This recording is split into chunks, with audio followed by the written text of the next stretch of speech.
Hello, everybody. Green Effect Podcast, Season 4, Episode 25. I can't even believe I made it this far.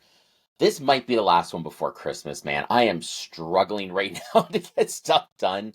It's been really busy. We have first-time home buyers, mortgage refinance, and stuff like that. Christmas is coming. I'm actually at a point right now, so I'm recording this the morning of December the 9th. I haven't even bought gifts, cards, nothing. It's just not done. So this might be the last episode until the new year because I got to get my shit caught up. All right. So anyway, we'll see what happens. But yeah. So this episode, I want to get into some other stuff. Like, there's so much focus on rates and Bank of Canada. Which don't worry. We're gonna talk about Bank of Canada. I promise. Okay. What would a freaking episode be or a social media post without talking about the Bank of Canada? I've said this before. Like, the Bank of Canada announcement has become like Christmas. It's the Super Bowl. All right. The Super Bowl of the mortgage market in Canada is the Bank of Canada announcement, and it happens 8 times a year. Like, they might go monthly from now on because it's such a huge hallmark occasion. Is that the best way to put it? The Bank of Canada announcement is like a hallmark occasion now. I should send cards to people. Happy Bank of Canada Day. We'll see how that goes. All right. A little vent as well. Can people just get to the point? I struggle in my life right now. As my personality type, I'm a bottom line guy. Let's get to the point. All right. Don't have time for fluff. I know we got to set context, but I wish people would just get to the point. Don't say sometimes we can do this, maybe we can do that. No. Yes or no. And if it is some fluff, let me know the circumstances in which you're going yes or no. I've been dealing with this for a few weeks now. Nobody wants to answer questions anymore. Has anyone noticed this? Nobody answers a question ever. That made me feel better. I'm recording this on a Monday morning. It's been a long weekend. All right. And we're not off to a good start. I didn't get my podcast recorded yesterday. I normally do it on Sundays. I'm doing it Monday morning. I know my phone's going to ring during this podcast. I don't give a shit. It is what it is. All right. I just need to get that off my chest. I know I totally went to a different direction there, but whatever. If you guys are listening to this, you like this shit. So let's just keep going. All right, let's talk about not Bank of Canada stuff, and then I'll get to Bank of Canada stuff at the end. Because there's some other, believe it or not, there's other things going on in the world right now. Okay? All right, we got to talk about switches because we just came off this huge party celebration that if you have an existing mortgage, you can do a straight switch to another lender without having the stress test applied. So, context.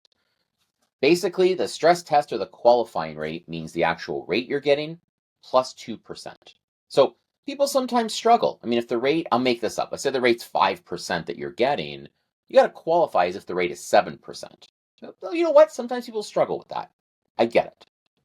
So, they came out with this new thing, they being the Office of the Superintendent of Financial Institutions, OSFI, came out and said to the banks, hey, listen, you got a client's got an existing mortgage, all right? They don't need extra funds. They don't need to refinance, just the existing mortgage.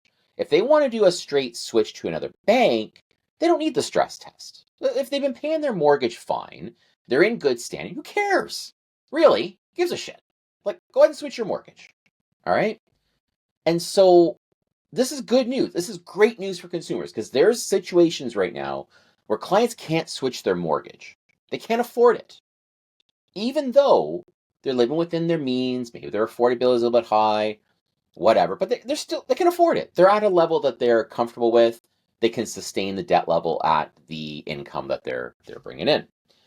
So people wouldn't switch their mortgage. Banks had them by the you know what, right? Because that means they can't switch. They're stuck with the bank. Whatever rate they give you is the rate they give you.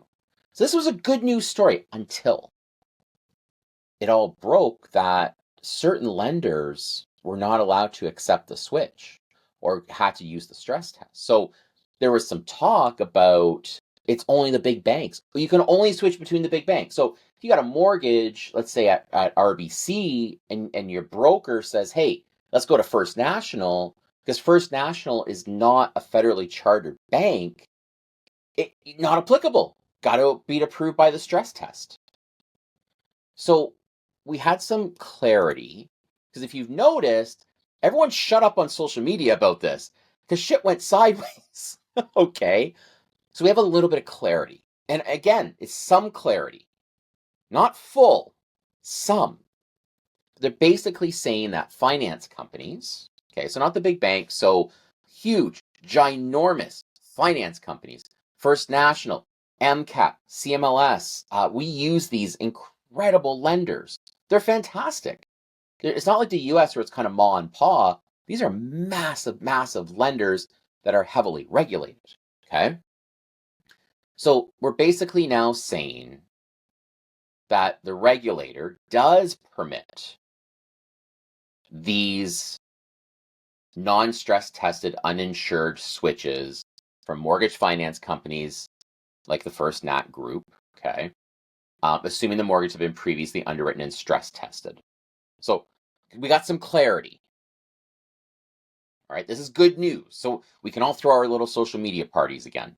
I'm in a bit of a mood today. It's going to be the whole tone of my podcast. I'm in a mood. All right. However, these small companies have not actually said we're going to do it. We're not going to open up that program, because you got to understand, these smaller companies, they're not as heavily backed as the bank. So they're not big into the uninsured game, the more than 20% down group. Okay. I'm not going to go too far down the road, because this is another like 10-minute segment, but just suffice to say at this point, those monolines, okay, is really what we call them, the huge financing companies that are not banks, they don't have bank accounts, they don't have lines of credit, etc. A lot of those companies are not quite opening that door yet, because they need to have enough backed funds for their insured mortgages. So we got some good news, then we got some, what the hell's going to happen now? Is this even a big deal? Maybe. If you're going from RBC to TD to Scotia, whatever, hey, party on. But it still limits your choice. Enough to have some competition, but it still limits your choice. So I'm going to try to get some more updates on this, because it was such a good news story, right? You're not locked in. And a lot of people from experience have not needed a refinance. They just need their existing mortgage switched, and they want to be competitive, right? So I don't know. We'll see what happens with this. This is, how do I put it? Like half-ass good news. Half-ass good news? Is that the best way to put it? I don't know. Let's say half-ass good news. All right, moving on. Next non-Bank of Canada talk. Okay. If you got a mortgage coming up for renewal, this is super freaking important. I've been around a long time, so I knew this. Blow your mind how many people don't know this, and quite frankly, what I'm about to talk about is not fair. Scotiabank, every bank has their little idiosyncrasy, their one stupid thing that they do. Everyone's got their thing. And, you know, Scotia's a great bank. We work with our brokerage. We work a lot with Scotia. Fantastic people, the whole bit. They have one little stupid thing that they do, and I don't get it. It pisses everybody off, and I don't get it. If you have your mortgage at Scotia and it's coming up for renewal, and you don't give them any instructions. You don't say, renew me into a 3-year, a 5-year, a 2-year, a variable, I'm switching to another bank, whatever. They will automatically, without your consent, but mind you signed for it when you first got your mortgage, it's somewhere in the fine print. Eensy weensy teeny weeny fine print. That if you don't give them instructions at maturity, the mortgage automatically renews into a 6-month closed. Horrible rate. And there's a penalty to break it, basically.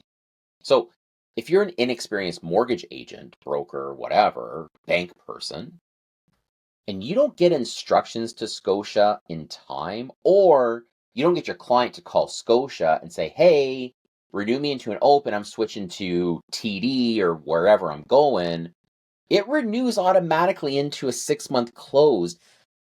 And I have never had a situation where a client's like, oh my God, that's amazing. Thank you so much for my 6-month close at a gazillion percent, and I got to pay a penalty to get out of it.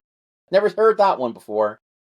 Every other bank, you don't give instructions, it renews into an open automatically. Really, logically, that's what should happen.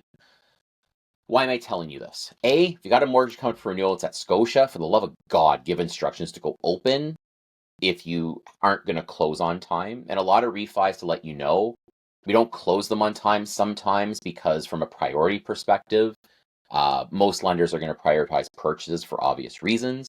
Whereas a refi, it's always renew into an open and we'll close it as quickly as we can. It's an industry standard. But number two, they got some problems because there's now a class action lawsuit against them. And I don't get it. I don't get it. Stop it. Stop doing it. Renew into an open. Or, I know there's a lot of system stuff in the background, but if you got to like leave it as a 6-month open or 6-month closed, client goes to switch or break it, don't charge a penalty. Whatever. You don't have to do you know how many people gets pissed off by this? Like, I don't have to worry about switching a mortgage out of Scotia because they're so pissed off with Scotia by the time it closes, like, thank God I moved. Banks do this, eh? A lot of banks will do it where it's like you send in the payout request and it takes forever to get a response. Then the client's calling, yelling at the bank. Banks can do a lot better job at just simply helping out the client at renewal from that perspective. I know you don't want to see the client go. They're trying to make the client sticky. They're trying to make the client call them. I get it. Guys, what are we doing here? 6-month closed for real? You're the only bank that does it, and now people are pissed. I don't get it. I know what they want, but come on, man. Seriously, we're better than this. Are we not better than this? I think we're better. Scotia's a great bank. No issue with Scotia. Fantastic people. I don't get this. It's like years, not just a most recent change. That's been going on for years. They've been pissing off people with that for years. Got to stop it. All right. We're going to get to Bank of Canada in a sec. I know you guys are like, oh my God, when is Steven going to talk about Bank of Canada? Holy shit. It's coming. All right. Got to talk about one other thing, though. Okay. If you've been listening to this podcast, follow me on social media, whatever, you know I have said over and over and over ad nauseum. Watch the unemployment numbers. Be careful. When we see unemployment tick up, let's just remember how the circle of hot flaming you know what happens, okay? People are unemployed. That means the unemployed people can't spend money. If you don't have money, you can't spend money. That means the businesses are not making money. The businesses are not making money. They have to cut people. Then those people start again at the start, okay? Businesses can't make money. They also can't buy certain materials. That means they can't fund their business. That means that they might have to increase prices, making it worse, and inflation, and so on and so on. This little circle of flaming, you know what, goes, okay? But unemployment's not good. So it rose 6.8%. Sorry, it's to 6.8% from 6.5. All right. Now, we added 50,000 jobs, but I want to make 2 points on this. All right. Yeah, we added jobs, but we added a whole ton of people. Like, we increased our population by like 80,000 people. So the extra 50,000 jobs didn't do anything. They were kind of wiped out by the fact that we just brought in more people into Canada. Okay. 80,000 to be exact. And I heard this somewhere, and I want to be honest. Please fact check me on this. I heard of the 50,000 new jobs created, 45,000 were in the public sector. Government. Like, is JT and Disney Plus lady just like hiring warm bodies to keep unemployment from spiking? Like, I want to get a job at the government. Because apparently you can get a job at the government really easy. Can I do a side gig? Can someone check that? I get someone to check that. Can I do mortgages and work at the government? I'm sure there's a virtual job somewhere at the government I can do. So, why is this important? Folks, people aren't working. These are indicators. So immediately, we went from like a 50% probability of a 50 basis point drop. And here's my segue. Going into Bank of Canada, baby. We went from like a 50% probability of a 50 basis point drop by Bank of Canada this Wednesday, December 11th, to like 90%. Like that. Okay. Because the other problem, just to talk about this unemployment thing, okay, is we are epically failing against the US.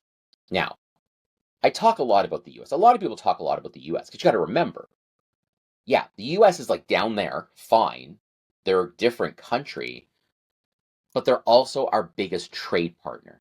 So when we have the Fed or the US saying we might not drop rates much more, because you know what? Things ain't going too bad here, actually.